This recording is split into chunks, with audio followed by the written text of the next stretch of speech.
to me, 'cause what you said to me cut so deep, and now you're Paty, não pode? Pode. dead to me. Bom dia, pessoal. Começando mais um Paty no Pode Pode. Para você que está chegando agora, aqui no meu podcast eu converso sobre câncer de mama, entrevisto pessoas que já passaram por esse problema, assim como eu estou passando. Também entrevisto médicos e especialistas. É a doutora Cíntia Moreira. Bom dia, doutora. Tudo bem com você? Bom dia, Paty, tudo bem? Obrigada pelo convite, parabéns pela tua iniciativa, parabéns por esse pod, acho fantástico isso, trazer as informações para todos, né? Não só quem está passando câncer de mama, mas às vezes os familiares que estão próximos, que estão vendo alguém passar, então é importantíssima essa informação. Eu quem agradeço a sua participação, e é isso que você falou. Não é só a pessoa que está passando pelo câncer, a família vivencia junto esse problema, né? E para começar, eu queria que você explicasse para mim e para todos que estão nos assistindo, como que funciona a especialidade de mastologia? O que você faz exatamente, doutora?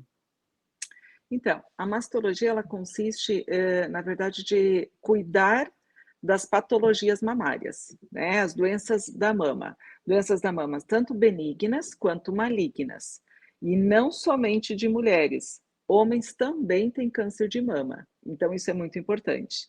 Então, o mastologista ele acaba fazendo o rastreamento, ele faz o diagnóstico e o tratamento cirúrgico das doenças da mama, tá? Certo. Eu tenho uma dúvida, acredito que muita gente tenha também. Eu queria entender do que é formado o seio? O que é um ducto? Por isso que eu imagino, é só gordura? Qual que é essa formação? Tá. A mama, ela é constituída, na verdade, de ductos, unidades ductotubulares, né, que elas vêm do ducto até, na verdade, o mamilo, e atrás ela se consiste na formação, são alvéolos. Os alvéolos são responsáveis pela produção do leite materno, tá? Então, são como se fossem vários cachinhos de uva que ficam lá atrás, é mais ou menos isso. A constituição da glândula mamária, ela lembra o cacho de uva com os raminhos que vão até o mamilo, tá? E é constituída também de gordura, né? E o que seria um quadrante que a gente ouve muito falar antes de fazer a cirurgia, né? O que é o quadrante em si? Tá. Quadrante é assim, a gente divide a mama em 4 quartos, tá? Então, é como se fosse uma laranja e que a gente vai dividir em 4 porções, tá? Quadrantectomia, a gente faz essa quadrantectomia quando é possível nós realizarmos a cirurgia tirando somente 1/4 desta mama, tá? Quando ultrapassa esse tamanho, né, da ressecção, da lesão, a gente acaba não favorece por conta do tamanho da mama, do defeito que fica. Então, a gente acaba considerando assim, o que é possível fazer? Quadrantectomia, tanto que é 1/4, um quadrante. Então, a gente pode retirar até 1/4 desta mama e reconstruir ela sem causar defeito na mama. E por que o câncer na mulher se instala na mama? Porque justamente nas unidades ductotubulares que elas ficam, na verdade, há uma transformação celular, né, que existem vários mecanismos, nós não temos ainda como definir por que algumas mulheres têm e outras não, mas são nos ductos ou alvéolos e lóbulos da mama em que se forma o câncer, né? Então, não é na gordura, é na glândula. São tumores, assim como nós temos tumores de bexiga, são tumores específicos da bexiga, tumor de pulmão, específicos do pulmão. A mama, existem células da mama que podem acabar gerando um tumor, tá? Então, são células da mama, específicas da mama. E no homem, a gente não ouve falar muito sobre isso, né? Mas é comum também, né? Na verdade, é menos de 1% dos casos de tumores de mama pode comprometer o homem, né? Então, assim, o homem também possui as unidades ductos tubulares. Ele só não desenvolve ele não tem hormônios para desenvolver a glândula a ponto de fazer produção de leite, mas ele também tem as mesmas características de glândula mamária. E as causas de ele aparecer, então, na mulher também seriam as mesmas causas para aparecer no homem? Ou não especificamente? Alguns fatores, sim. Os fatores de risco que a gente que aumentam o risco de câncer de mama, principalmente tanto no homem quanto na mulher, mas a que afeta mais o homem acaba sendo a obesidade, né? Então, assim, uma das fontes de produção de hormônio feminino é na gordura. Então, a gordura, quanto maior a quantidade de gordura, maior a nossa produção de hormônios femininos, né, que seria estradiol. Então, assim, tanto o homem quanto a mulher que tiver mais tecido gorduroso vai produzir mais hormônio. Então, a obesidade em si é um fator de risco para a mulher, para câncer de mama, câncer uterino. Então, assim, há vários outros tipos de câncer. E no homem impacta no câncer de mama. Por quê? Porque ele vai ter uma maior estimulação dessa glândula mamária. Então, aumenta esse risco. Doutor, eu conversei com uma senhora aqui no podcast, a Roseli Botana, e ela estava fazendo reposição hormonal quando detectou o câncer. E a gente sabe que a reposição hormonal e também o uso de pílula anticoncepcional pode dar câncer. E mesmo assim, quando você está passando por uma consulta médica, isso não é destacado. Por quê? Se a gente sabe que pode dar câncer, por que isso não é mais abordado?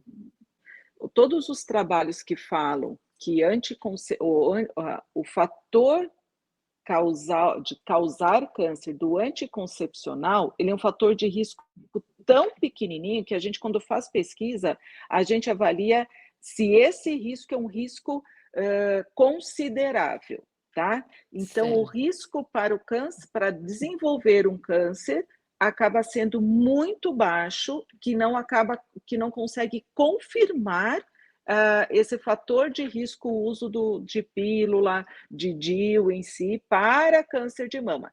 Existe sim um fator de risco muito pequeno, tá? Para isso. Em relação à reposição dos hormônios, tem um trabalho que foi realizado, que é o WHI, que foi um trabalho de pesquisa de risco para câncer de mama com uso de reposição hormonal. Neste trabalho, mostrou que houve um aumento de risco para desenvolver o câncer de mama em pacientes que fizeram reposição com tipos específicos de hormônios, tá? Acima de 5 anos, tá? Então, hoje nós temos uma variedade de tipos de hormônios que nós podemos repor, não há a única contraindicação, assim, em relação ao câncer de repor hormônio, são em pacientes que tiveram câncer de mama. A fase da menopausa para a mulher, do climatério, menopausa, é uma fase muito difícil de passar, né, com as deficiências dos hormônios. Então, assim, as mulheres que podem fazer a reposição, não é proibido fazer, tá? Lógico que a gente tem que fazer uma escolha adequada do melhor hormônio para repor essa paciente e reduzir o risco dela, né? Então, assim, e associando também isso aos hábitos de vida, né? Atividade física, alimentação, né? Tudo é um contexto, não é um fator isolado, como você falou antes, né? É multifatorial. Então, o uso da reposição de hormônio não necessariamente aumenta o risco para o câncer de mama. Porém, que tipo de hormônio que estão usando?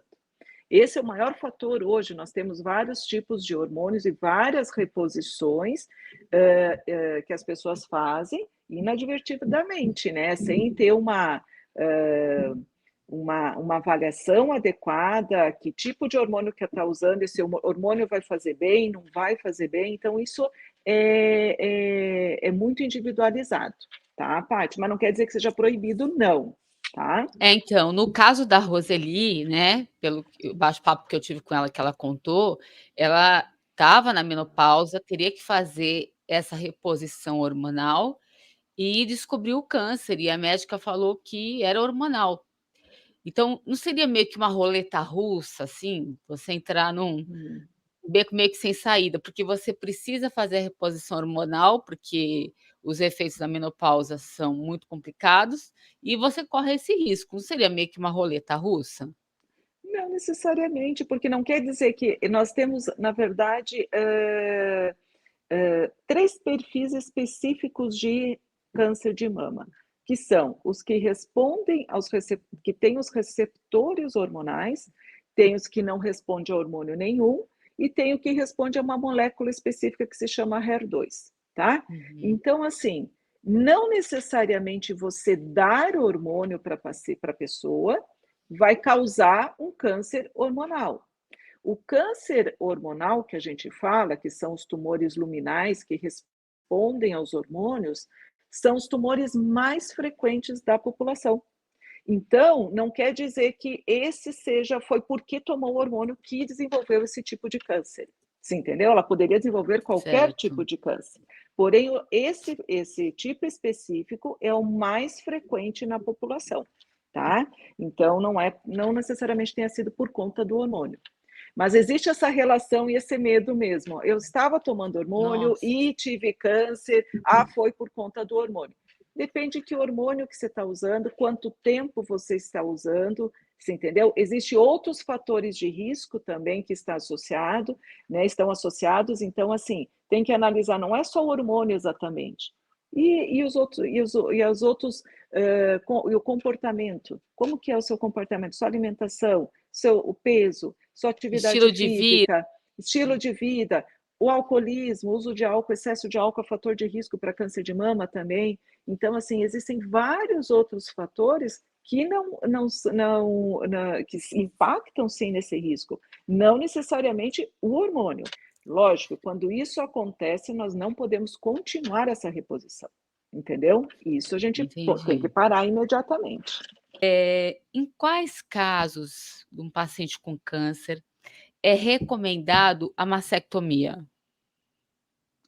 Nós temos assim, o principal fator da indicação da mastectomia é quando nós não conseguimos retirar o tumor a lesão, né, a doença, no 1/4 da mama, né? Então, quando a gente não Uhum. consegue fazer o quadrante por conta do tamanho, a relação, a gente fala muito isso, existe uma relação tumor-mama, né? A quantidade o tamanho da mama e o tamanho do tumor. Se nós temos uma mama muito grande e um tumor grande, mesmo assim a gente consegue fazer uma quadrantectomia. Agora, se nós temos uma mama muito pequenininha e um tumor não tão grande, às vezes a gente não consegue fazer uma quadrantectomia. Então, para isso, a gente tem indicação de fazer a mastectomia. No caso da atriz Angelina Jolie, né, que ela fez os exames e viu que teria probabilidade de ter câncer. E ela resolveu em fazer a mastectomia, né. Qualquer paciente pode optar por isso ou não? Assim, a Angelina Jolie, ela tinha uma mutação que se chama BRCA1, tá? A mãe Uhum. dela teve o câncer de mama e câncer de ovário, e fez essa avaliação, então a mãe tinha a mutação, e por conta disso, há uma recomendação para os familiares fazer esse teste também, tá? Ela é mutada, então ela tem essa variante. Essa variante, ela aumenta o risco de desenvolver o câncer de mama e de ovário ao longo da vida. Existe um período que é recomendado a gente fazer a cirurgia redutora de risco, que a gente chama, que é Uhum. adenomastectomia. A gente não retira a areola e o mamilo, a gente preserva toda a parte externa da mama e retira a parte interna da mama, as glândulas, né? Então, essa cirurgia é uma cirurgia redutora de risco, porque essa mulher tem um risco aumentado por conta da variante da mutação patogênica que a gente já é sabido. As pacientes em que não tem essa mutação, ela não é uma indicação de fazer. Aliás, mesmo que tenha a mutação, há uma recomendação. A gente recomenda que seja feita essa cirurgia redutora de risco. Veja bem, ela é redutora, ela não zera esse risco. Então, às vezes, o conceito é que a paciente chega, ela acha que vai fazer essa cirurgia e nunca mais vai ter risco de câncer de mama. Ela reduz esse risco. A gente acaba reduzindo esse risco para em torno de 10%, ao máximo 20%, ao longo dessa vida. Mas ela continua com esse risco. Então, essa probabilidade, né? Exato.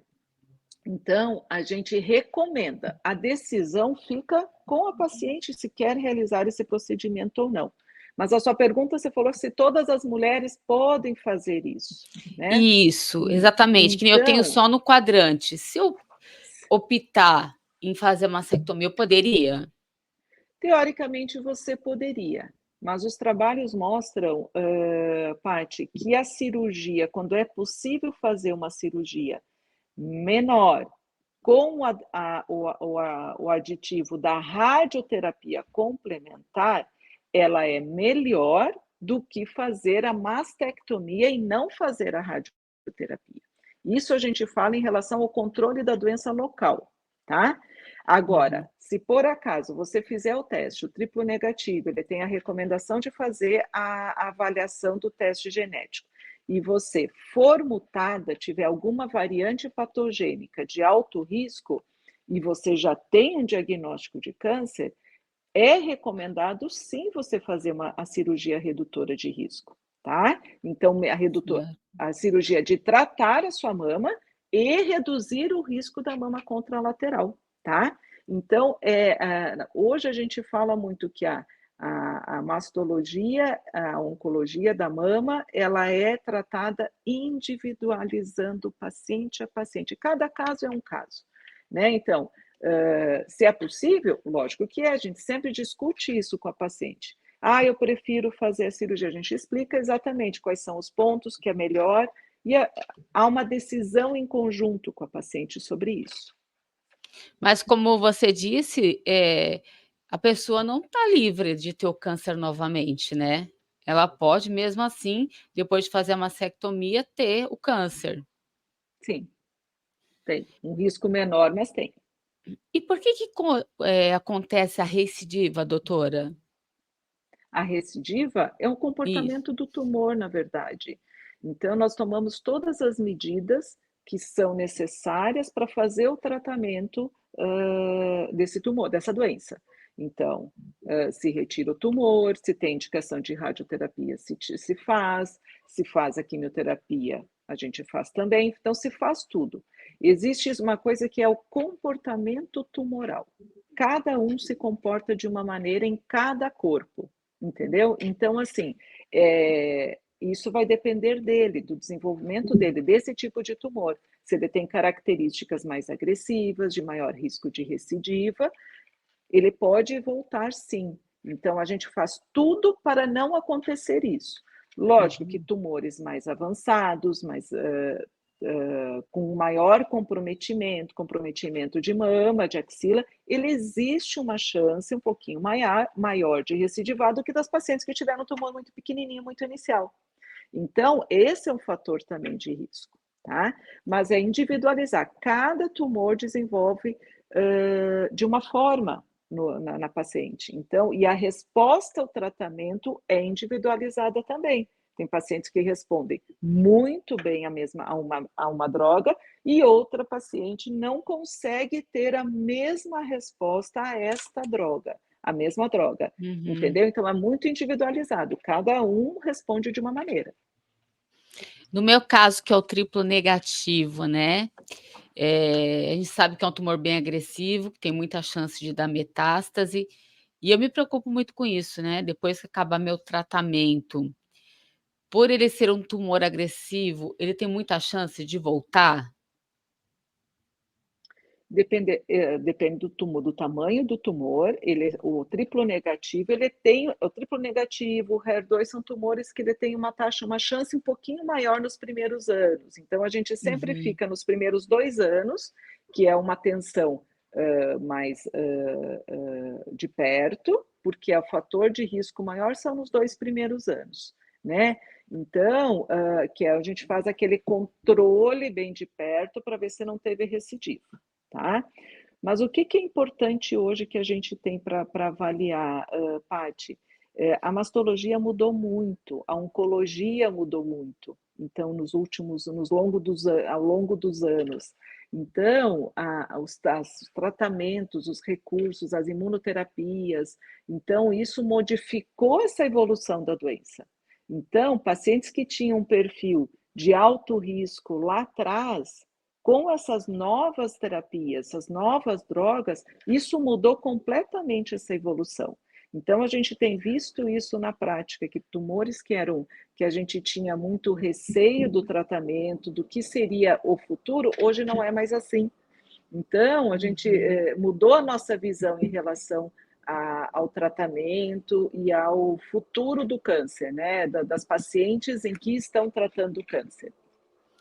E o que eu, como paciente, posso fazer para ajudar a evitar que isso aconteça? É mudar os hábitos de vida, cuidado com a alimentação? O que mais que eu preciso? Na verdade, eu sempre falo que o câncer de mama, ou qualquer câncer, né? Qualquer situação em que se passa por isso, não é fácil. E eu falo que é um ressignificado da vida. Sim. Então, eu acredito que quando você chega nesse momento, é um momento de parar, rever a sua vida lá atrás, tudo que você viveu até então. O que você pode melhorar disso tudo, né? Então, mudar comportamento, mudar hábitos, mudar comportamentos emocionais também, né? O que te faz, como você lida com tudo. Isso também é fundamental. Então, eu acho que isso é uma mudança importante. Rever, aí, como que eu lido com tudo? Como que eu lido com a vida? Como que eu lido com as minhas angústias? Né? Então, assim, isso é fundamental, é ressignificar, é rever e ver o que foi vivido até então, tentar mudar. Não existe uma fórmula mágica e exata, né? Mas tentar rever tudo e dizer o que eu posso mudar, o que me fazia mal na minha vida, né, até então, o que me agredia emocionalmente, fisicamente, da minha vida, o que eu posso mudar disso, né? Então, isso é fundamental. Essa oportunidade que você tem, eu falo que é uma oportunidade também. Pode ser difícil ouvir isso, mas é uma oportunidade para recomeço. Você tem a outra parte da sua vida aí para viver e tem que viver de outra forma, né? Quem sabe, Viver né? de uma forma melhor, né? Melhor, melhor. Então, eu foco muito nisso, né? Então, assim, o câncer é um momento de ressignificar a vida. Então, é um reset da tua vida e recomeço. Ô, doutora, então você acredita que o fator emocional influencia muito também, no câncer, né? Com certeza, com certeza, com certeza. Acho que é multifatorial, a parte emocional, o nosso emocional, né? Eu acredito muito que a nossa parte do sentimento aqui dentro, ele reflete no nosso físico, né? Como que nós lidamos com tudo. Não importa que seja um câncer, uma doença autoimune, uma alergia, uma dermatite, uma queda, queda de cabelo, tudo, quando a gente vai ver, está relacionado com o nosso aqui dentro. Como que nós nos comportamos e lidamos com tudo. O corpo dá sinais quando algo está errado, né. No meu caso, quando eu descobri, foi por meio de uma psoríase capilar. Eu sabia que tinha alguma coisa errada comigo, porque eu nunca tinha tido aquilo, eu falei: "Bom, alguma coisa errada está acontecendo com o meu organismo". Parece que a gente somatiza, né, não É. aparece na hora, daquele nervoso que você passou, mas lá na frente vai refletir na sua saúde, né? Com certeza, com certeza. Doutora, e eu estou terminando aí a fase branca e eu tenho uma curiosidade, porque eu ainda vou passar pela radioterapia. Eu queria que você me contasse um pouco como que funciona a radioterapia. A radioterapia a gente vai avaliar se avalia após, né? A indicação Isso. da rádio, dependendo do que tratamento cirúrgico que você falar, né? Tem alguns casos em que, se você for fazer uma mastectomia e dependendo do teu tamanho do tumor inicial, antes da quimioterapia, você acaba não tendo indicação da radioterapia, tá? Porém, todas as pacientes que fazem cirurgia conservadora, né, pacientes que estão em Uhum. quimioterapia, vão para a cirurgia e fazem cirurgia conservadora, elas têm, existe uma obrigatoriedade de fazer a radioterapia adjuvante, que serve para reduzir o risco de recidiva local, tá? Então, por que Certo. isso? Às vezes, se fica alguma célulazinha lá, a radioterapia vai lá e já destrói, tá?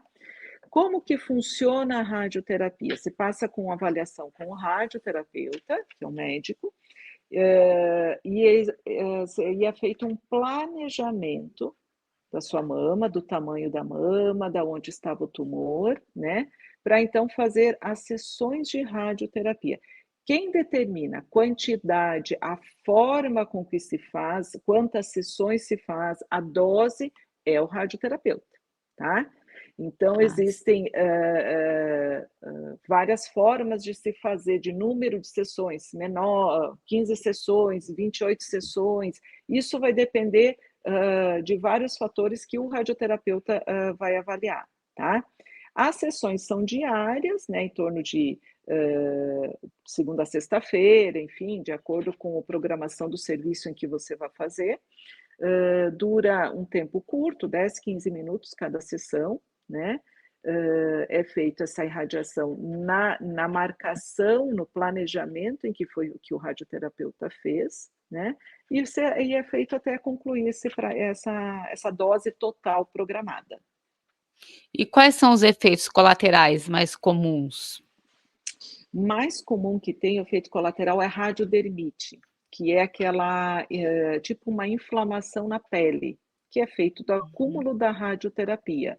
Então, nas primeiras sessões acaba não se percebendo isso, porque é uma dose cumulativa, ela se soma da primeira sessão até o final, essa dose de radiação ela é somada. Então, pode sim ter essa radiodermite, que é uma inflamação da pele, que, na verdade, toda a equipe da radioterapia, eles dão o suporte, cremes, tudo que for para aliviar esse Para processo, amenizar, tá? né? Amenizar, isso. O outro fator que é efeito colateral que pode acontecer é a fadiga, né? Esse é o que mais a paciente reclama, que é um cansaço que não tem uma explicação, né? Então, mas é período da radioterapia, algumas pacientes percebem isso, outras pacientes não percebem, mas ela não tem alteração no cabelo, com os efeitos que tem da quimioterapia, é diferente.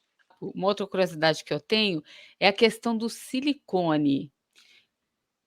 Quem decide por tirar o tumor, por exemplo, pode pôr um silicone? O silicone influencia em alguma coisa? Quem tem silicone também pode ter câncer? Então, a prótese de silicone, as pacientes que fazem cirurgia de mama, que têm necessidade, dependendo do tamanho do tumor retirado, de realizar a reconstrução mamária, que a gente chama, que é tentar deixar o mais estético possível essa mama, né, um resultado favorável. A gente sabe que a gente está tratando um câncer, é diferente de uma cirurgia estética, porém, é muito importante esse resultado, deixar a paciente com o resultado mais favorável possível. Quais são os tipos de reconstruções que nós temos, né? A gente tem reconstrução que a gente usa tecidos locais para montar essa mama, que não acaba não tendo necessidade de colocar um implante, tá? A gente tem reconstruções em que a gente usa o músculo um músculo grande dorsal, que é das costas, que coloca. Tem a reconstrução que tira da barriga, que se chama o TRAN, e coloca ali para dar volume na mama. E existe o silicone, sim, tá? Então, ele pode ser utilizado. Nós utilizamos geralmente o silicone quando a gente faz a adenomastectomia, que são aquelas cirurgias redutoras que tira toda a pele, preserva a pele, mamilo, areola. Então, a gente retira toda a glândula por baixo e coloca um silicone ali para dar o volume da mama, tá? A pergunta, acho que essa era a pergunta, né, que você me fez sobre. Eu queria saber também se quem tem silicone Pode ter câncer. também pode ter câncer. Normal, porque quem tem o silicone em pacientes de cirurgias estéticas, se diz, né, que já tem o Isso, silicone, como qualquer outra mulher, ele não aumenta o risco para câncer de mama, não tá? aumenta, certo. Não, mas a mulher pode ter o câncer como qualquer outra mulher que tem glândula mamária, tá? Mas ele atrapalha na identificação do tumor ou não? Não, hoje nós temos vários recursos, os métodos de imagem, eles estão muito melhores do que eram no passado, tá? Então nós temos mamografia, ultrassom, mamografia com tomossíntese, ultrassom, a ressonância. Então nós temos métodos de diagnósticos bem seguros, tá? Então o silicone ele não interfere. Certo, doutora, agora que você comentou desses métodos, né, eu lembrei de uma outra paciente que eu conversei também, a Ana de Assis, que ela me falou que ela havia ido ao médico, feito todos os exames, ultrassom, mamografia, e viu lá que tinha um cisto, e ele mandou observar. E passou 1 ano, e ela veio descobrir que estava com câncer, e naquela época já era o câncer, mas não foi detectado. Ficou como se fosse apenas um cisto. E um outro cisto que ela tinha na outra mama também era câncer. Por que às vezes acontece esse atraso na identificação da doença? Na verdade, assim, essa informação é um pouco difícil da gente falar sobre essa que você está me colocando. Por quê? Porque cistos mamários são benignos, tá? Uhum. Cistos simples da mama, eles são benignos, eles não viram câncer, tá? Eles não se transformam em câncer, tá? Muitas vezes a gente vê o quê? Vê tumores que se desenvolvem naquela localização em que estava uma alteração benigna, tá? Então a gente vê muito isso. As mamas, elas têm o tipo de mama, ela pode sim dar uma dificuldade nesse processo do diagnóstico. O que é isso? São mamas muito densas, muito glandulares. Então, quando a gente faz essa avaliação da paciente, a gente avalia na palpação, faz o exame físico, vê a mamografia e vê que realmente existe uma mama muito densa. O que é a mama densa? Eu brinco muito que o tipo de mama densa, eu falo que eu comparo com tecidos, que a mulher sabe muito bem o que é tecido, né? Que tipos de tecidos existem. Então, assim, eu falo que uma mama densa, eu classifico a mama lipossubstituída, que é aquela mama mais fácil da gente ver, como se fosse um voal, né? Aquele tecido, aquele voal que é bem transparente. Então, tudo que tiver no meio do caminho, a gente consegue olhar para fora de uma janela e a gente enxerga tudo, né? Porque ele é quase transparente. E a mama, essa é uma mama fácil da gente detectar lesões. Por quê? Porque ela é super transparente.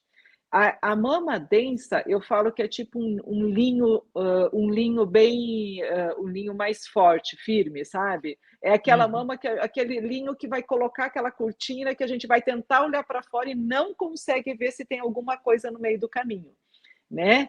Então, a densidade da mama é mais. Eu faço essa classificação dos tecidos.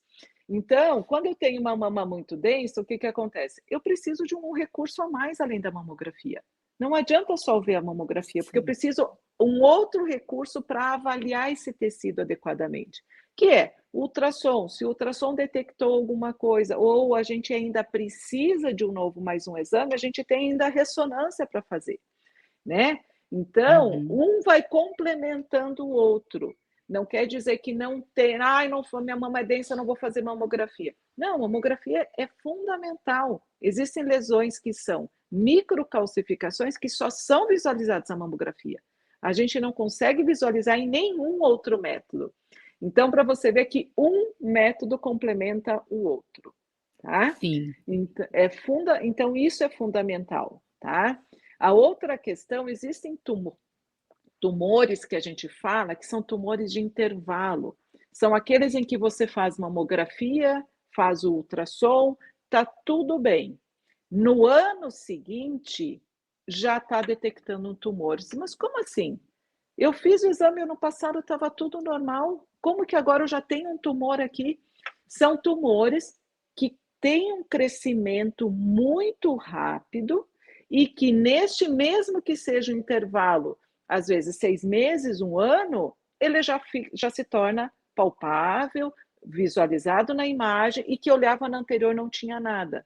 Então, esses tumores podem ser o triplo negativo, que cresce rápido assim, o HER2, né, daquela molécula que eu falei. Então, são tumores que têm um crescimento rápido e que no intervalo não tinha nada, de repente, como já tinha, então ninguém viu lá atrás? Não necessariamente, é que ele não aparecia em nenhuma imagem naquela época, tá? Então, por isso que Certo. quando a gente fala assim, fica um pouco subjetivo, né, Paty? Dizer, eu tinha um cisto e era um câncer. Não dá para eu saber se realmente era aquele câncer já existia ou não. O cisto é cisto. Cisto é benigno, né? Cisto Mas ele pode vir ao câncer? Não. não. Não, né? Cisto é cisto, tá? É uma patologia benigna da mama, que as mulheres têm, eles podem sumir, vir outros, mas são benignos, né? Então, Certo. lesões da mama que um câncer, já começa um câncer na mama, né? Tem as lesões aquelas de risco que começam pequenininha, mas quando é um nódulo, ou ele é câncer ou ele não é, tá? Certo. Então, as imagens nodulares assim de mama não é uma lesão que era benigna e se torna maligna, tá? Então, às vezes naquela área se formou um câncer, naquela área em que tinha uma lesão benigna. A Pode gente já vê coincidir, né? exatamente. Eu tenho várias pacientes que às vezes olham e dizem: "Não, mas eu tinha um benigno e virou um câncer". Aí a gente vai olhar lá na imagem, você acha o benigno, o nódulozinho tá bonitinho lá e um tumor do lado. Entendeu? Então, às vezes isso acontece, pode acontecer na mesma região, e era um tumor benigno, e o tumor benigno continuou benigno. Ela teve um maligno do lado, tá, Paty? Então isso acontece. Certo. Doutora, você como mastologista e também mulher, como é trabalhar a cabeça em questão a isso? Eu acredito que, como você lida muito com o câncer, você chega a ter medo de ter a doença? Você sabe que acho que todo mundo pergunta isso, né, se é difícil trabalhar com câncer, se a gente sofre ou se causa algum impacto. Na verdade, a oncologia para mim foi um presente, Paty. Foi um presente eu poder trabalhar com a mastologia, com o câncer. Por quê? Porque me levou a ver a vida de uma forma diferente, uma forma de gratidão, né? Então, eu acho que ver vocês passando com isso, a gente passa junto, a gente vivencia isso, a gente se torna, basicamente, eu brinco que é quase um casamento, porque a gente se torna a gente vive uma jornada junto, né? Então, lógico, a gente pensa, não quero ter, lógico que ninguém quer ter isso, né, Paty? Hum, Mas eu acho que eu não levo para esse lado, não tenho medo, eu tenho gratidão de estar conseguindo trabalhar com vocês, com essas mulheres maravilhosas, guerreiras, né, que passam por isso com tanta coragem, com tanta determinação, né? Então, assim, então eu, para mim, hoje, trabalhar com a mastologia é um presente. Então, me faz eu voltar para minha casa voltando de uma forma diferente todo dia. e com gratidão, e dizer obrigada, obrigada por tudo, obrigada por viver isso, obrigada por poder estar junto dessas mulheres. Então, para mim, acho que trabalhar é isso. Muito emocionante ouvir você falar isso, doutora.